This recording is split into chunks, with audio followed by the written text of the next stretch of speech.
వారు ఎంత చిత్రమో తెలుసా అండి. వారు మధుర మీనాక్షి దేవాలయంలోకి వెళ్ళారు.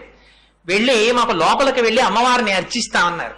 అంటే అర్చకులు అన్నారు, మీరు లోపలికి వెళ్ళడానికి వీల్లేదు, మీరు ఎంత పీఠాధిపతులైనా సరే మీరు బయట నించోండి, మేము అర్చన చేస్తాం మీ పీఠం తరపునన్నారు. అలాగా అన్నారు. శిష్యుడి చేతిలో కొబ్బరికాయ ఉంది, ఆ కొబ్బరికాయ ఇలా ఇమ్మన్నారు.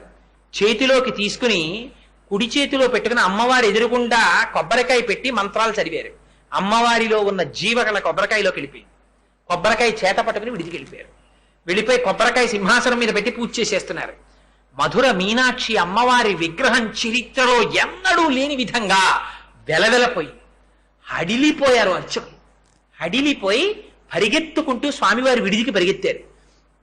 స్వామి మాది అపరాధం అయిపోయింది, మీరు సాక్షాత్ అమ్మవారి స్వరూపం, మిమ్మల్ని అమ్మవారి పూజ చెయ్యొద్దన్నాం, మీరు వచ్చి లోపల అర్చన చెయ్యండి, అమ్మవారి కళల్ని మళ్ళీ అమ్మవారిలోకి విడిచిపెట్టేయండి మహాప్రభు అన్నారు.